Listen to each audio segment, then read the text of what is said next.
It's now time for this month's broadcast of Learning Now TV.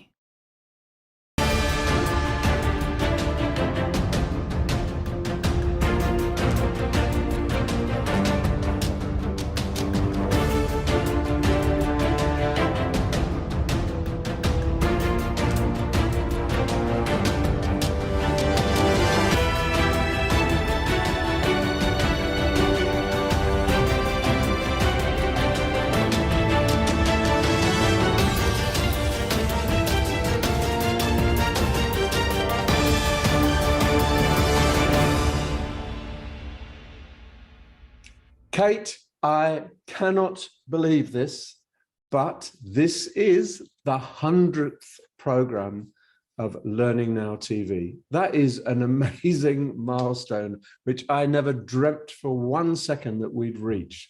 What do you think? Isn't that incredible? Amazing. Time flies when you're having fun, and I think it's testament to you and Colin in particular.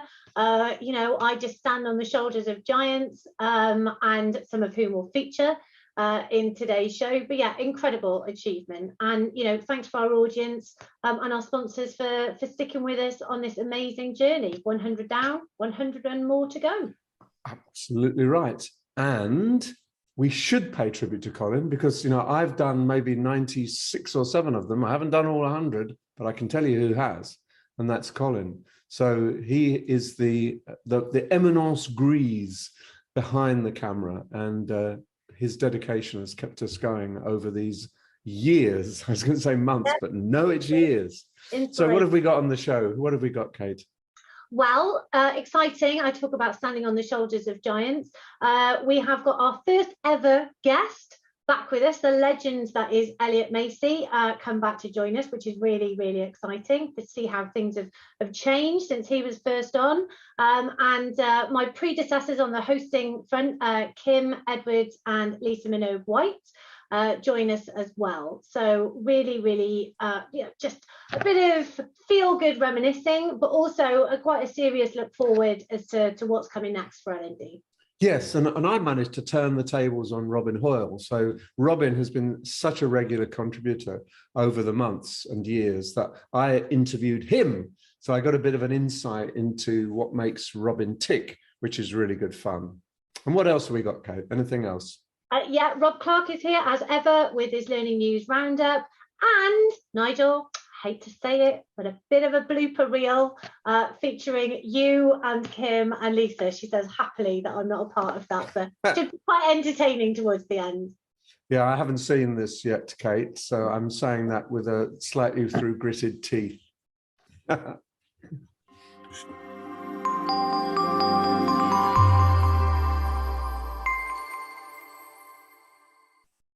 First up today, we are thrilled to welcome back our first ever interviewee on Learning Now television. Kicking us off in style is the man, the legend, Elliot Macy. And he doesn't look a day older, Kate. He doesn't. Enjoy.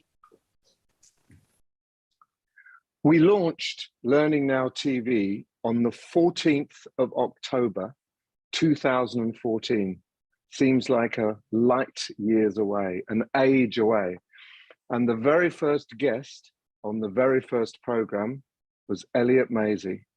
Now, unlike me, of course, Elliot doesn't look 2 seconds older than he did in 2014, whereas I look ancient now. So let's put that aside. Now, Elliot, in that first interview on that very first program, I asked you, what's happening? What's going on out there? And you came back and you spent most of the time talking about something new and exciting that was called personalization. So now, all these years later, what's happening? What are you noticing? And I bet it's not personalization. It's not, Nigel. And by the way, I do look 3 days older, you know, like time works. I'm going to give you I'm going to give you 2 different answers to that. One is, I would say, pandemification. And the second one is the technology-human interaction, or I would even argue lack of interaction. the pandemification is that we've been changed. We have really been changed over the last 2 years of pandemic. The tools that were there, you know, things like Zoom or Teams or WebEx or the like, they were there and they were things we would use occasionally. Suddenly, they were an essential part of working through a process where we had to be at home or we had to be virtual. And in fact, the very tools that we built in the learning field at last got accepted, adopted, stretched, pulled, not necessarily by learning development people, but by business folks.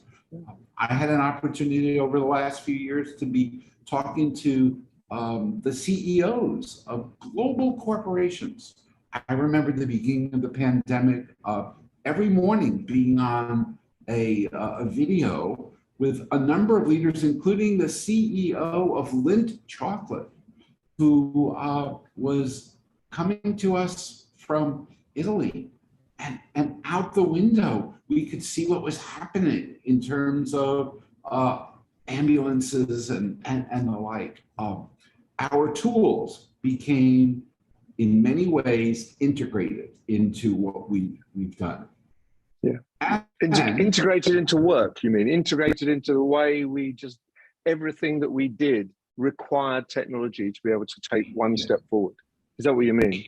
Yeah, integrated into our lives. I went to 2 funerals. I had my 70th birthday party on Zoom. And that was profound. Yeah. Now, with that, something happened.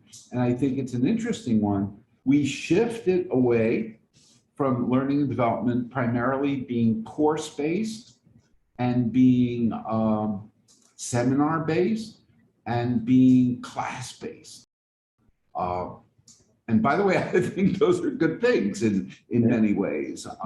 So that suddenly people were asking the simple question, help, how do I do what I need to do when I'm now in my living room or the like?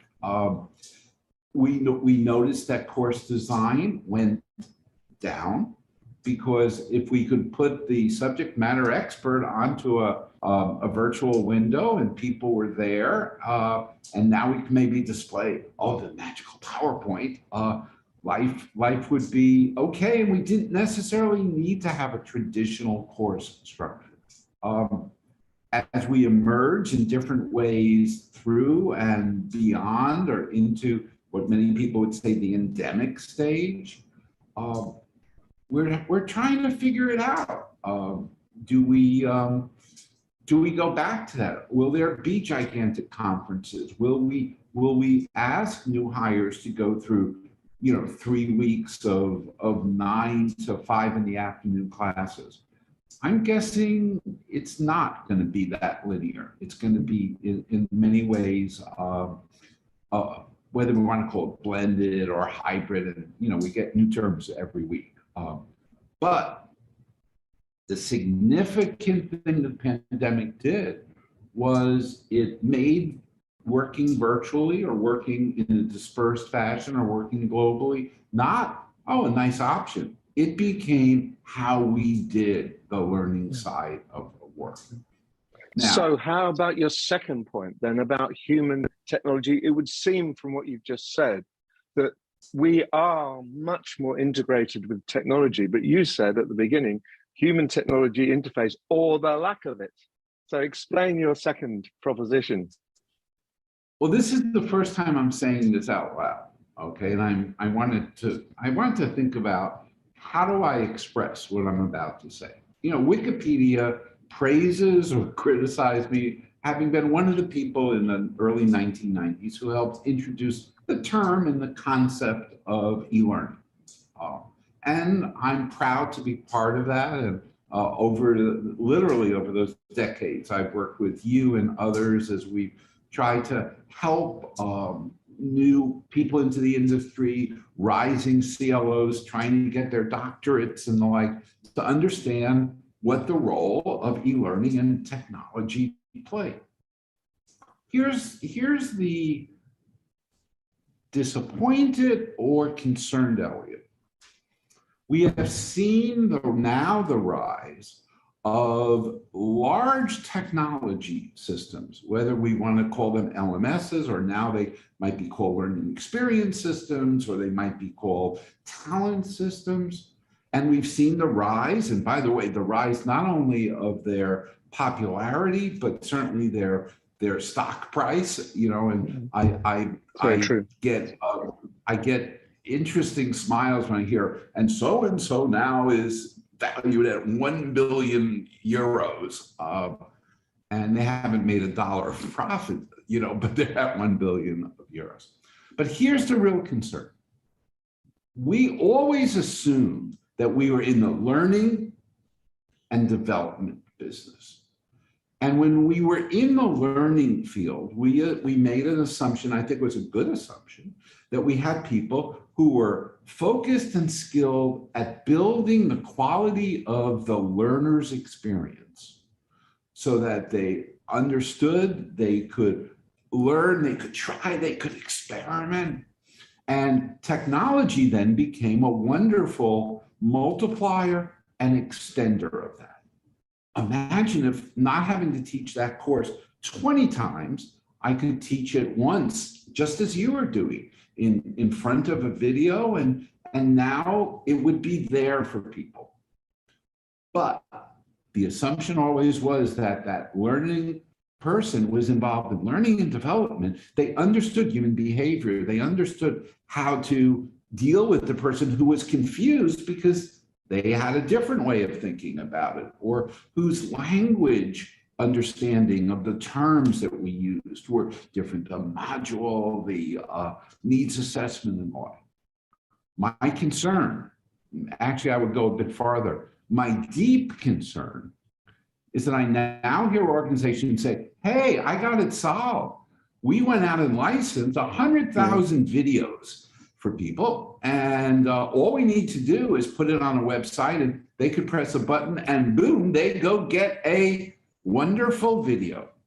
Or we just spent $3 million on an amazing LXP. That's all our problem solved.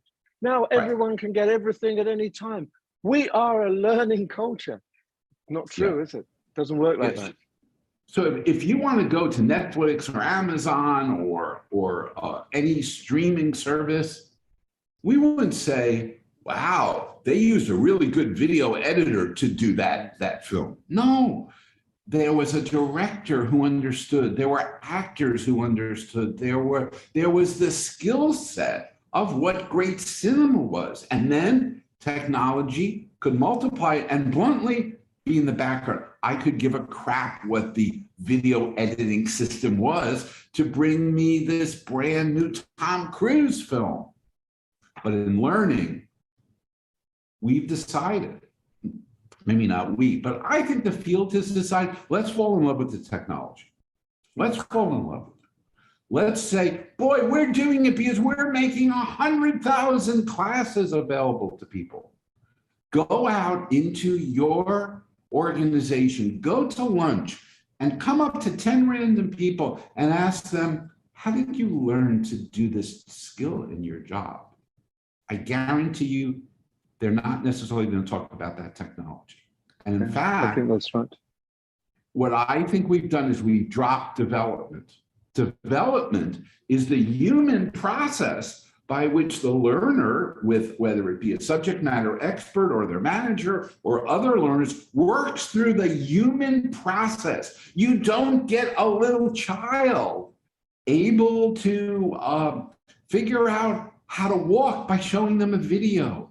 You don't necessarily get somebody who is going to understand the art form of being a good salesperson or a doctor by just sending them to a site where there are 100 videos. If you're going to do that, then let's go all the way and say, let them watch a 90-second TikTok and then they can do brain surgery on me. It's crap. We need to understand that what learning and development is about is to take the skills of human learning, of design, DESIGN, of design, and then make it more powerful, more distributed, more available. Way back to what we talked about, what was it, 2 decades ago? No, it was a couple years ago. Where personalization comes in is how do we now help that learner take this good content and these good outcomes and integrate it. We are being seduced by the false economic values that are out there, and bluntly, we are looking at how we can now just put a piece of technology in, overstate what its price value is, and now we're done with learning and development. And I would argue some of what we talk about, the great retirement or some of the other elements, is that organizations that aren't equally committed to development, that involves mentoring, involves engagement, involves interaction, involves peer cohort learning, are not going to hold on to their best talent. And so I say that with some degree of trepidation. A lot of people will be angry at me, but you know what? The technology is too expensive, and I think it's overhyped. And in many ways, I think it becomes an excuse to not look at that magical moment of how you take great design skills, great knowledge of what it means to enhance learning, and then you make technology. And, you know, look, at some point people are saying, well, all Elliot has to do is wear these meta things and he will do stuff. Well, they're interesting.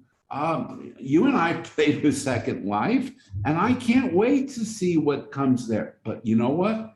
I don't want a high-tech piece of crap. I want technology to enhance, extend, go deeper, and connect with people's curiosity for learning.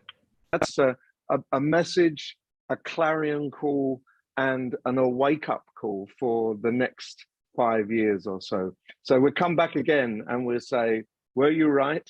What's happened since? Great to talk to you. Very pleasant and always enjoyable. Thank you so much, Elliot Maisy. Thank you, Nigel.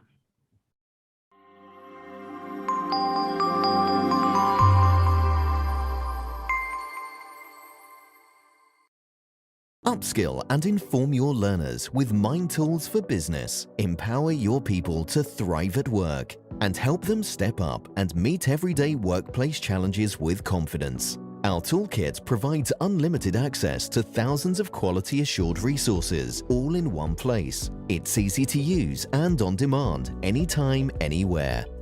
Experience stress-free onboarding with dedicated client partner support.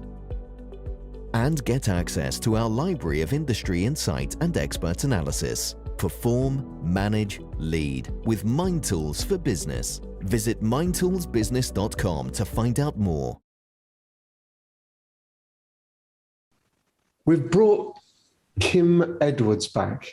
Kim was the first co-presenter on Learning Now Television, and she did it for a long time. And she's taken this opportunity to just reminisce, just not only to talk about some of the highlights for her, but also what she learned and what she got out of being co-presenter. I found it fascinating to interview her, and I hope you will too. Kim Edwards, I am so pleased to see you again, the other side of the camera. It's been such a pleasure catching up with you, and seeing you there brings back a huge number of memories. So welcome back, Kim, to Learning Now TV. Thank you so much, Nigel. It's wonderful to be here.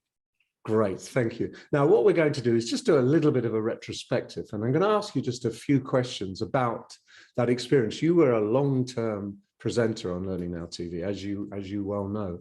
So firstly, what did you gain? What did you learn from getting up in the morning, traveling out to the middle of nowhere, sitting in a studio for hours, going back again, often rushing to catch a bus to get to work? So what did you get out of it? It wasn't all downside, was it? There was some upside for you. Oh, absolutely not. No, it was wonderful. But there are a couple of things, I think, that I really have taken away with me and that have had long-lasting effects. Firstly, it was really the access to business and leadership and all that learning for me. I mean, Learning Now TV really opened up the learning and development industry for me and gave me real insight into how organizations work.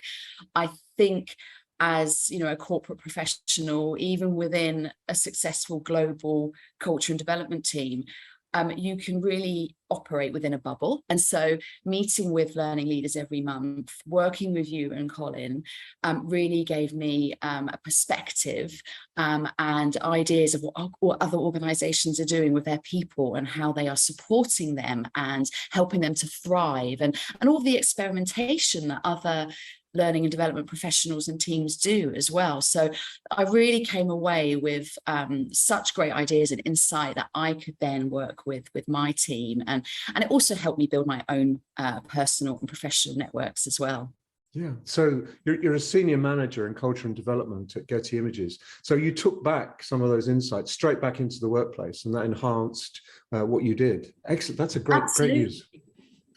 Good. And it also gave me a lot of confidence, Nigel, as well. I must add. I mean, even as a viewer watching the program, right? I mean, it's such a boost because there's such a wealth of knowledge in the Learning Now TV library. But for me myself, meeting with those leaders sometimes was quite daunting.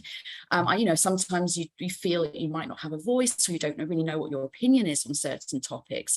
So being able to hear other people's stories and experiences and invite them to share those, and all the learning that I did as a result, I feel like that has given me a lot of confidence in my own facilitation of training, learning, and of course conversations as well. So yeah, I do really feel like I learned a lot in that time. That's great to hear. What about some high points? Were there any high points that you could share with us? Oh, totally. I mean, I don't know. I feel like Learning Now TV is a way of opening up the learning and development industry in many ways, and I really enjoyed seeing the program kind of introduce and popularize many different themes and topics, and I feel like that was a big high point of the show in general, right? The uses of technology, the different ways of engaging with people and connecting with professionals all around the world and kind of bringing them together in that one format.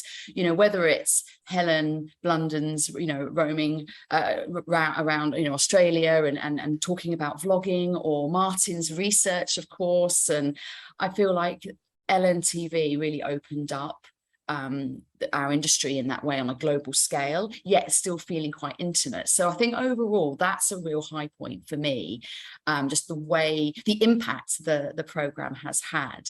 But of course there's so many memories as well that we all have, working together, that my kind of everlasting feeling is just one of community and fun. It's such a fun program to be a part of. That's great. And I hope that what you're saying reflects the views of lots of people who've watched the program or watched individual interviews going forward. What about anything funny, amusing that you think happened that you would like to share with us? Any weird things? So many. I mean, honestly, the laughs we had in the studio, legendary, weren't they, Nigel? And I feel like being in the studio surrounded by so much technology, we might not have been working with children or animals, but there were just so many things that could have gone wrong. One main thing, of course, is Colin put together a blooper reel of us, didn't he? Of all of our faux pas while presenting, us forgetting our lines or stumbling over words and job titles. I mean, that is just hilarious. And we always got up to mischief at Christmas, didn't we? Putting on silly hats and various celebrations. I do remember the time where I had to crawl through a hedge to get into the studio, which was very entertaining. We were locked out for some reason. We couldn't get access to the key, and I was nominated to do that. And of course, I can't forget, Nigel, the time when your tummy was rumbling and Colin could hear it, via the cameras through his earpiece. And we had to keep pausing because we didn't want noise on the program. I was hungry. Kim, you were the only one who could fit through the hedge. So it wasn't victimization, it was just practical. All of us would have got stuck in the hedge, but you managed deftly crawl through a hedge, climb over a wall, and let us into the studio. Thank goodness a police car didn't drive by. We would have all been arrested. Kim, just tell me about life after LNTV. What's happened to you in those 4 or 5 years since we last sat together in the studio? Absolutely, so much. I mean, I was presenting with you between 2015 and 2019. So yeah, a lot has happened since then for everybody, really. I was promoted into a senior management position at Getty Images, and into a people management role as well, which has been really rewarding. I've done a lot of travel, both for work and personally, particularly in 2019, not so much recently for obvious reasons. I did get to present to our senior leadership team in Miami, which was really amazing. And I had some epic holidays, including a baby moon to Mexico in December 2019. So yes, we have welcomed a daughter into our family. Her name is Clara, and she's 2.5 now. And more recently, just 5 months ago, Lachlan, a little boy, also joined us. So that's been wonderful. We've moved house. And also on the work front, I designed and led Getty Images High Potential Employee Program, now on its 4th cohort. So that's been really impactful as well. Oh, fantastic. And I really hope, I think on the personal front, that's down to you, but on the work front, I hope that LNTV made a small contribution to what has been some really successful outcomes for you in the last few years. So congratulations. It really did, Nigel. Honestly, I feel like for any corporate professional, particularly, you know, within an organization, having some external access, exposure to the wider industry really, really helps, you know, that perspective that I mentioned earlier. And I feel like me bringing learning back into my team in that way, it just benefits everybody. I mean, as learning professionals, we've got to be learning and developing ourselves, haven't we? You know, walking that talk. We can't stay kind of stagnant and while trying to help others thrive and evolve in their jobs. It wouldn't make sense. So I really value my time with Learning Now TV. I feel like I learned so much from you and Colin. So such great memories. And yeah, thank you. That's extremely good to hear, and a massive pleasure in being able to catch up with you today. So Kim Edwards, welcome back and good luck for the future. Thank you, Nigel.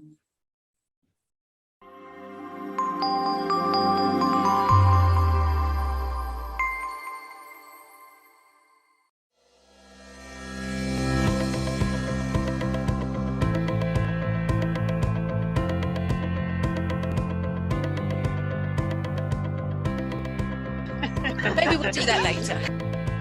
Hey, so you can see, this is just like using a whiteboard in a classroom.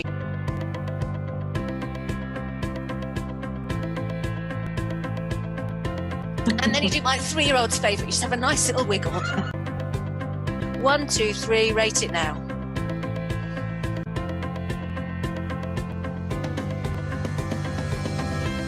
A really quick question, you might want to answer this later. You see, I love this.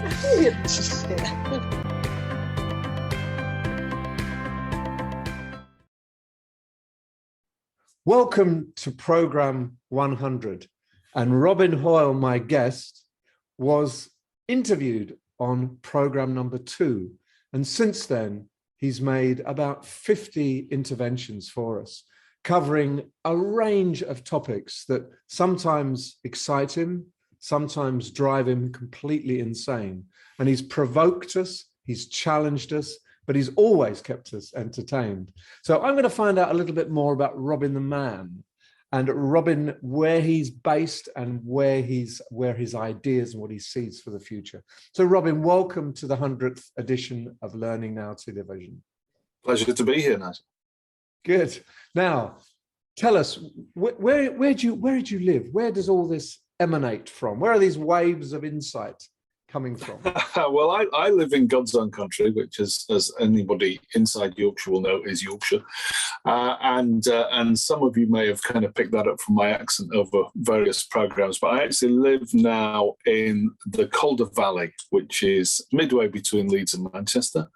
And I've always worked a little bit from home, or mostly from home, but these days, post-pandemic and all the rest of it, I work from home all the time. So I sit in my office downstairs in my house and look out of my garden with cows on one side and sheep on the other, which is not a bad place to work, really. That's a very nice place to work. So you look out across cows and sheep. talking to the industrialized world, talking to the people slaving away in organizations, mostly in urban centers all over the world. Do you remember what was getting your goat in 2014 and what's changed in 2022? Well, I'd actually just published a book, so I was working on the basis of that, and within that, I created a kind of manifesto and said, these are all the things that we ought to be doing that we're not doing, and in actual fact, I think that's stood the time pretty well. So I look at that now, and it includes things like one size does not fit all, joined up experiences work, and the idea of having a process which doesn't recognise that individuals are actually pretty skilled at learning is a bit of a fail, really. So this idea that we have to give people experiences, give people joined up experiences, particularly, I think still pretty much informs what I do to this day. I think it's a touchstone. And one of the key things within that book is the first time, I think it's the first time I used the phrase, the job of corporate learning and development is to enable people to do things differently and do different things. And that has been a mantra which has, having had the space and time to crystallize those ideas back in 2013, 2014, that has actually helped me really think hard about how we do what we do when we try and help organizations and help the people within organizations to build skills and to change the way they practice. Is actually what we're about is enabling them to do things differently and do different things. And if we forget that, or we don't go far enough to enable that to be realized, then we're not really doing the thing that we're there to do. Yeah, I think that's very true. And in some ways, that mantra is much more relevant now in a world where people are having to learn new skills, adapt to a very different and much more unstable world than it was in 2014. So what looking now, what reassures you? You think, well, we've come a long way. People are focusing on the things that I'm glad they're focusing on. And what drives you still insane? So why, even though this is now 8 years on, people haven't got this basic stuff? Well, I think for the first part of your question, what gives me hope is that now when I speak to clients or I speak to colleagues or I speak to other people within the profession and I use the term learning journey, people have an understanding what the heck that might mean. So when I started describing what we offered to our clients as learning journeys, people were, what you're talking about, is that just a fancy name for a course? We remember when everybody was a training officer changed their name to be a learning officer. Nothing changed apart from the title, frankly. So it just became fashionable, and people are saying, well, is that just another way of describing a course, or is it just another way of describing blended learning? And I guess that's been particularly accelerated by the elephant in the room when we're talking about what's changed in the last 8 years, which is, well, hell, the last 2 years have been pretty exciting in one way and another for learning and development. So that's changed because people have recognized that we're not just going to have the same focus around events and this sort of holiday away from the office where we'll talk about some stuff and nothing needs to change. And it's even great if you can stay overnight, get away from the kids and get into the bar on your company expenses. All fantastic stuff, but actually not to do with learning and development. And that's part of the issue. So that's what drives me mad. And I think some of the drive back to the classroom, while I think the classroom has a very significant part to play, getting people into one space and allowing that interaction between two people and enabling people to discuss and work together is a very important piece. But it's not to the exclusion of all those other great things that we've been doing with digital platforms, with work-based assignments, with workflow learning, as a result of the experiences of the last 2 years. So what gets me going is this focus around learning is about events and training and development teams within organisations are glorified travel agents. That drives me up the wall. Yeah. What have you learned? What have the 2 years done for you? They've confirmed, obviously, a lot of things that you put out as nice to have trends become essential features. But what did you learn? How has it changed your life? I think I've learned an awful lot around virtual and the role of virtual. You know, the kind of Zoom environment that you and I are in now is very different from a classroom. And I kind of knew that. But if you'd have asked me to write a list of, well, how does it differ? I'd have struggled a couple of years ago. I mean, I've always had a lot of interactions with my customers via video conference. So just because of the nature of the clients with whom I work and all of that. So that process has always been part of my life, but I think I'm better at it now. And I think I've learned a set of skills and techniques and tactics around how to do that. And of course, when I started using video conference technology particularly, it was more akin to the conference presentation. It was a little bit one way. It was, here's my slides, and I'm now going to shout at you for the next 15, 20 minutes. And, you know, I've made a bit of a living of standing in front of people and shouting at them for the past 30 odd years. So, I mean, you know, that's kind of what I just thought we'd do. And of course, it's more like hosting. The easiest way of putting it, I guess, is hosting a radio phone-in. And of course, now we've got podcasts and we're doing that sort of stuff as well. So that idea of it being a conversation between people and that idea of it being around giving the space for others to contribute and participate. And I still meet and engage with audiences where they're expecting a webinar / lecture rather than a virtual learning environment. Let's go forward. Let's imagine program 200. Another 5 years down the track. What would you really hope will have shifted in the next 5 years? I think one of the things that we talk about quite a lot in the work that I do, and bearing in mind that I'm primarily working with commercial teams. I'm working with people who are doing sales and negotiation and developing new products and things like that.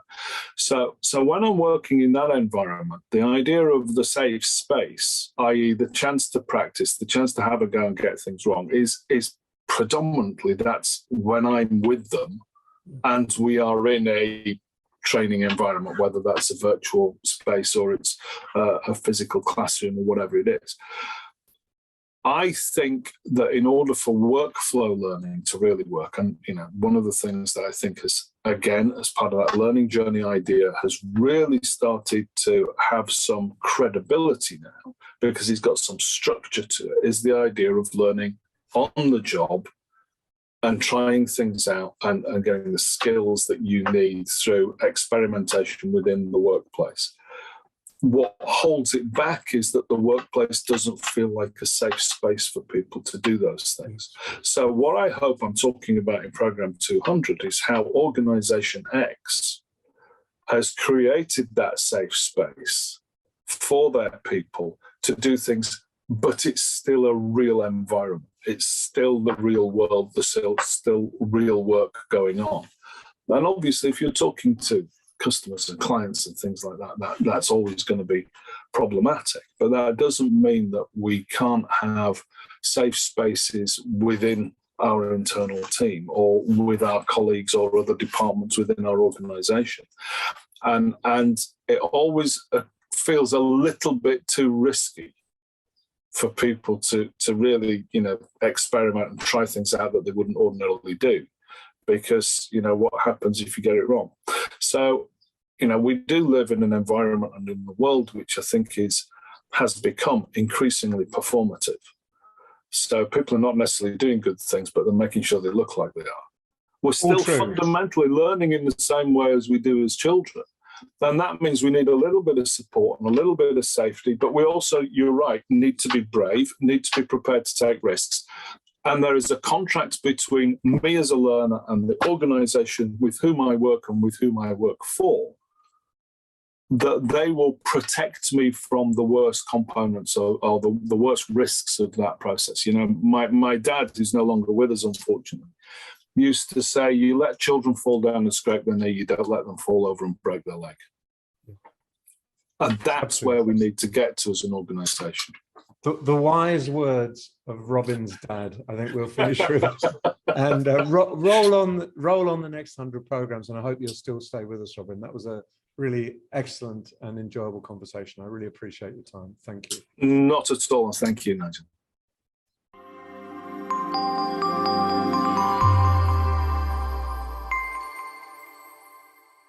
Growing your people can get pretty messy, but degreed learning experience makes it neat by giving your workforce the flexibility to learn when, where, and how they want, and giving you the power to guide their growth so you can solve today's challenges while building the skills to take on tomorrow.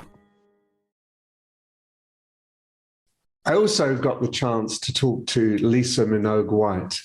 And what I didn't realize when she was co-host with me was just how much of a dream it was to be in the studio and meeting a whole bunch of really interesting people. So Lisa reminisces a little bit and shares some of her insights. Lisa Minogue White, how wonderful it is to see you again after so long. Lisa is the Director for Strategic Accounts UK and France for Pluralsight, no less. So let's take you back, Lisa, if you can roll yourself back to Learning Now TV. Is that possible? And tell me, yeah, what did you get from that experience? You know, getting up early, having to drive for miles, coming into a studio without any windows and going back and driving for miles the other end.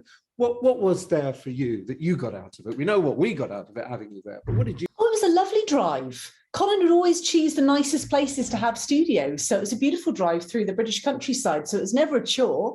And it was genuinely a lifelong ambition fulfilled. I've always been very jealous of you, Nigel, for the fact that you managed to work for the BBC, because I always had a little foster of a desire to work in broadcasting. So when Colin asked me to be a guest originally on Learning Now TV, and then asked if I'd be interested in presenting, I was absolutely over the moon.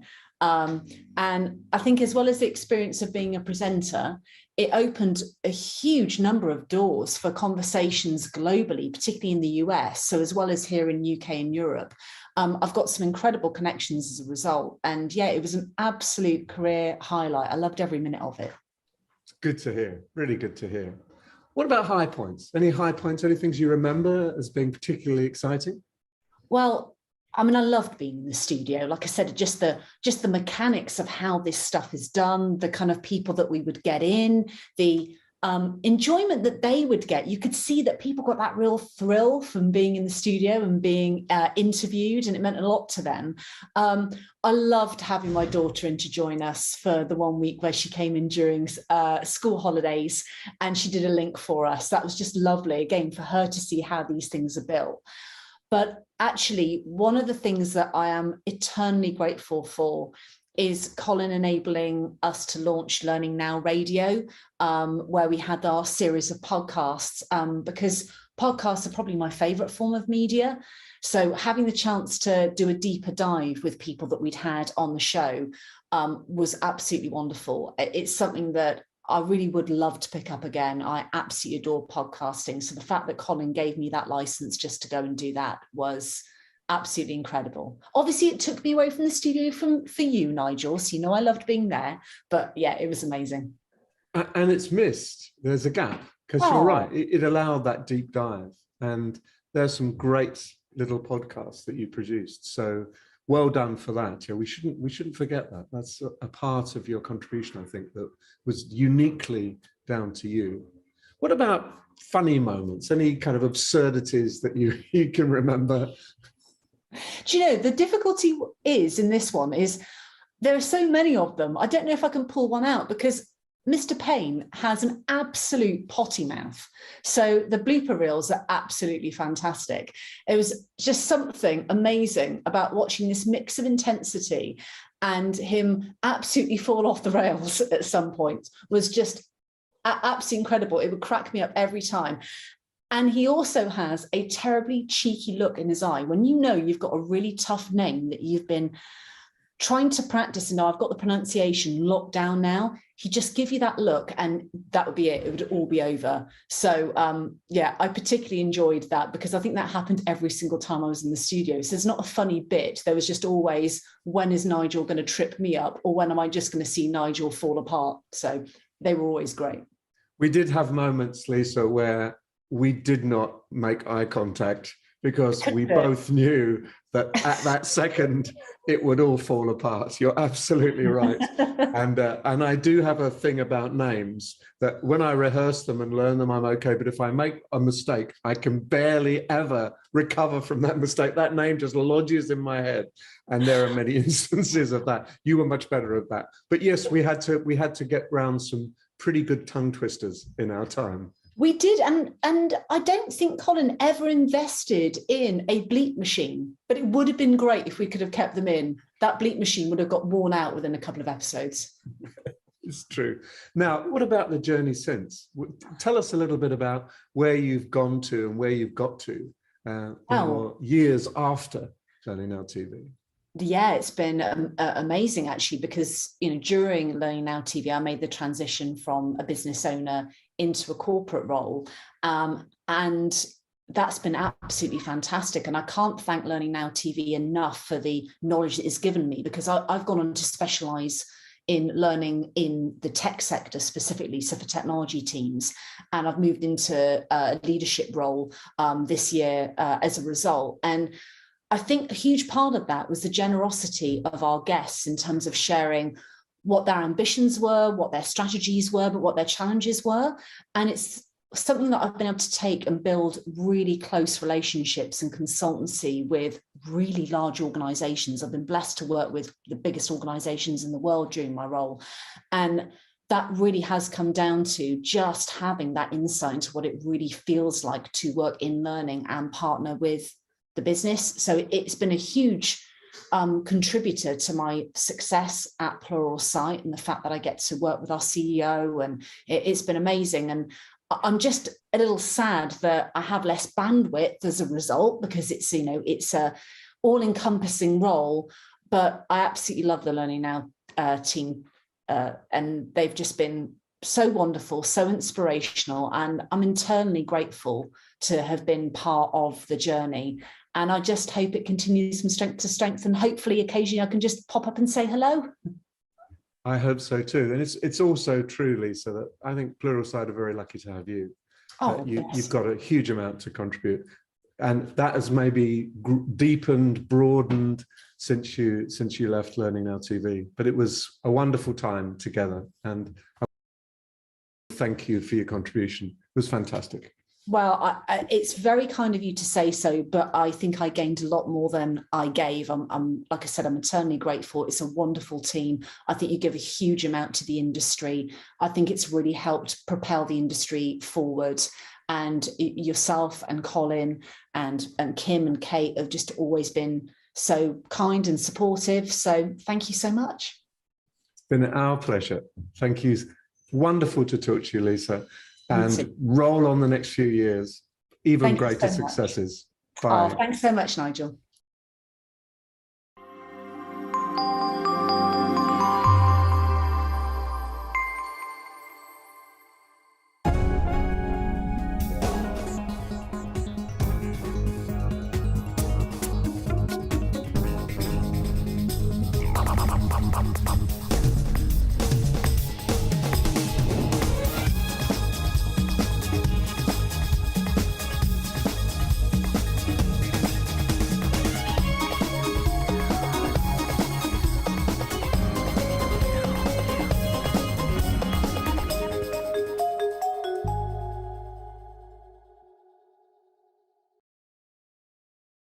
Next up is Nigel's favourite bit of our birthday celebration programme.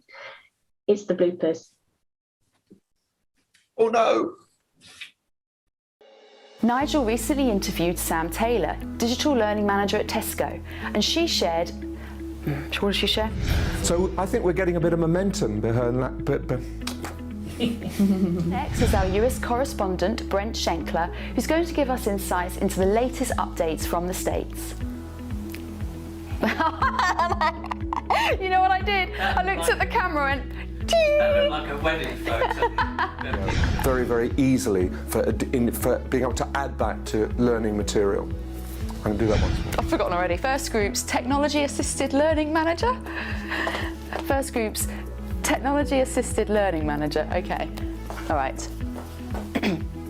Next up is the guy with the longest job title in our industry, Neil Gavin, First group's technology assisted learning manager. I don't even know what he's talking about. I'll have a go. Should I just stand still? Should I do something a bit different? I don't know. Yeah. I get bored of holding them here. But I don't really like that either. No. Okay. So leading XAPI consultant Mark Barthélemy puts it into layman terms for us in this interview without a couple of times. I've forgotten what the first line is.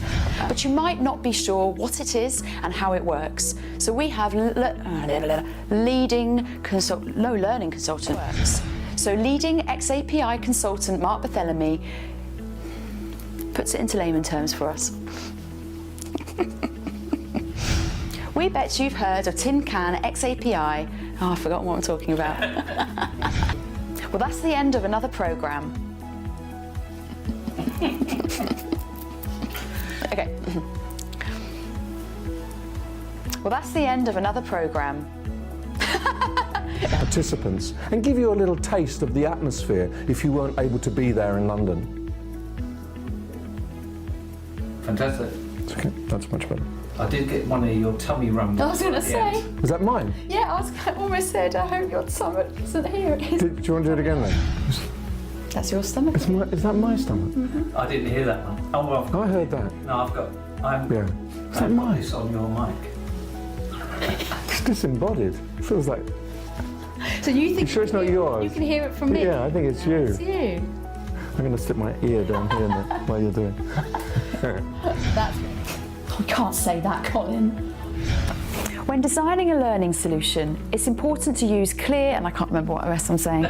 When designing a learning solution, it's important to use clear and engaging language to convey information in...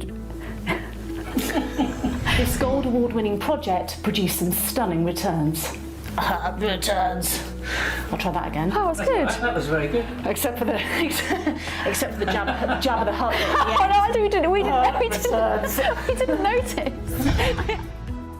Our popular feature with Joe Kennard is back, and this month he... John Kennard. John Kennard. This month he focuses right. Okay. Our popular feature with John Kennard. It's back. It's back. He's been on every programme of Learning Now. All the way from Edinburgh, Owen Ferguson from... Once more. If I touch you like that, then we go. Excited because this is the 12th episode of Learning Now TV, which means it's our first birthday and we have cake. Is it my turn now? Yeah. Right. And then a couple of noddies. We'll do that at the end. Right, yeah. Right, okay. Yeah. Yeah, that's it. Ooh, that's it. Nigel, I can't look at you. That's what everyone says. I can't look at you. Story of my life. Here's another feature in our... Here's another feature... Oh my goodness. Here's another feature... Sorry, Colin. It's the ring that's doing it. Oh, I'm so distracted all the time. I hope so too. Thank you very much for talking to me. Yeah, thank you, Nigel. Thank you, Ron. Let me just do that last bit again. You got me wrong. Ron Hubbard. Ron Hubbard. Yeah. It was really great to talk to you. Thank you very much indeed, Rod Hubbard. For God's sake! That's even better, Rod Hubbard. See the trouble I've got. It was very good to talk to you. Thank you very much indeed, Rod Hubbard of Learning Aid Solutions. No, not Hubbard. Rod Hubbard. Rod Hubbard. Don't laugh. Just say Rob. Rod. Yeah, Rod Hubbard. Rod. No. With a B. Rob Hubbard. Rod Hubbard. It's the B's. Rob Hubbard. Rob Hubbard. It's easy. Would it be easier for me to change my name now? I think it might be.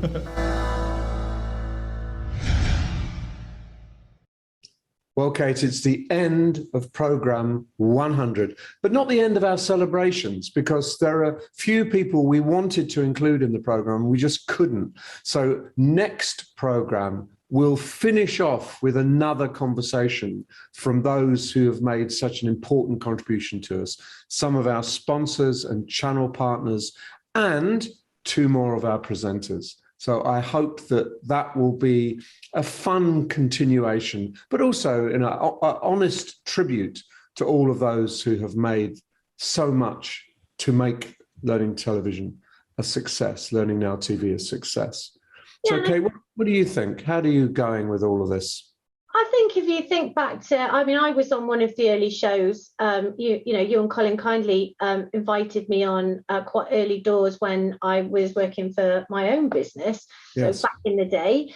And if I think about the conversation around learning and how that's evolved and still evolving, we should have enough content to fill 1,000 shows, because, I've just been looking at content for our Unleash World show in October, and the size of the opportunity that sits in front of learning and development, I honestly, I know I'm biased, but I honestly don't think it can be overstated. I think we've gone from being sort of very focused around, how do we digitize? How do we take learning out of the classroom?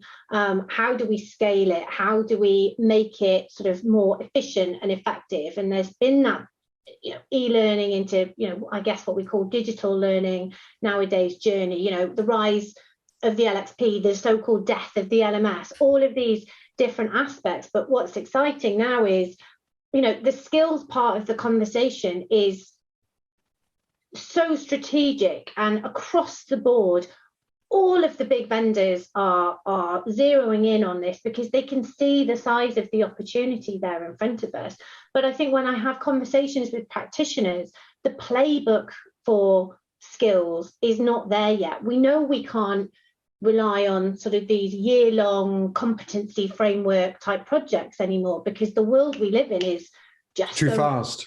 So we can't do it anymore. But IBM talk about skills being the golden thread across recruitment, onboarding, performance, talent management, internal mobility, all of these different aspects of the people agenda come back to getting that skills piece right, upskilling, reskilling, etc. So I just think we've got such a huge opportunity as a profession, and I can't wait to report and provide insights and share on what people are doing in this area for the next 100+ shows on Learning Now TV. I agree. And I would really like to start reporting on the transformation of L&D, because what you're saying is the most important point of all, that we tended to focus on individual aspects of L&D and crafting individual aspects.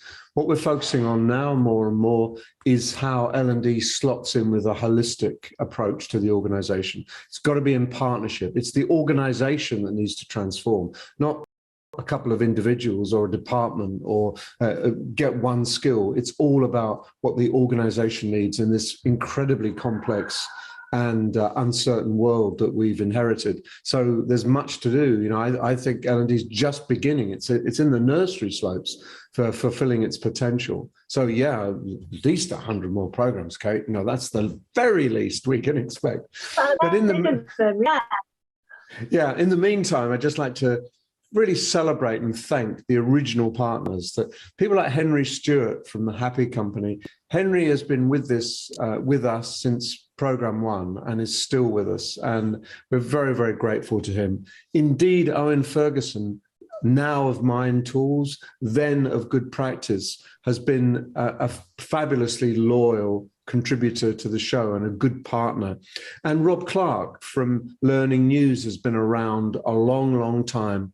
And so has Martin Baker of the Charity Learning Consortium. In fact, Martin was there before it was the Charity Learning Consortium. But all these people have showed their faith in the program and stuck with us. But also, I'd like to thank the premium sponsors that really help us keep this whole operation on the road and allow us to offer everything that we offer completely free to all of our users. And at the moment, we have Degreed and GP Strategies as two premium partners. And thank you to both of them for being so helpful. Okay, Kate, so conferences, there must be conferences. We are in a world where we have conferences again. So tell me about some of them. It's so exciting. And she says that as somebody whose, life is being taken over by live events. So our friends at the LPI are running the annual Learning Live event on the 14th and 15th of September in London. Always a good event. I believe Stephen Bartlett of Dragon's Den fame is keynoting at that. On the 11th to 12th of October, World of Learning is running in Birmingham, chaired by our very own Robin Hoyle. And then slightly overlapping, she says with a hint of bias, is Unleash World, happening in Paris on the 12th and 13th of October. Big focus on learning and skills from us across the arena and playing into that strategic piece we talked about. And then our friends over in the States at Devlin, David Kelly and crew are running Devlin on the 26th to the 28th of October in Las Vegas. So jam-packed schedule, loads to talk about. Yeah, it's exciting, isn't it? Some good conferences in good locations. So I hope many of you will be able to attend at least one of those and perhaps more. So Kate, thank you. And thank you for all that you've contributed to Learning on Television. It's always a pleasure to work with you. And you've been doing it a while now. You're not up to 100, but you're getting into, close in there. That's my goal. 40, 50. That's my goal. Good. Yeah, I don't know how many I've done, but it's a privilege. It's a privilege to get to work with you and Colin. It's a privilege to talk to so many people about what learning and development are doing in the profession, and what has always kept me engaged and passionate about this industry is the people. And these are our viewers, our subscribers. So we just thank you all from the bottom of our hearts, really, and hope that you'll be with us for the next 100. We absolutely do. Without subscribers, we are nothing. We'll just be talking into a void. So you're very important to us. Thank you so much. Our next program 101. It sounds bizarre even saying that. 101 is room 101. That's on the 25th of August. And we hope we will see you there. Thank you very much indeed for sticking with us on the journey. And thank you, Nigel. You should be proud. And thank you to Colin. And thank you to everyone. We'll see you next time. See you next time.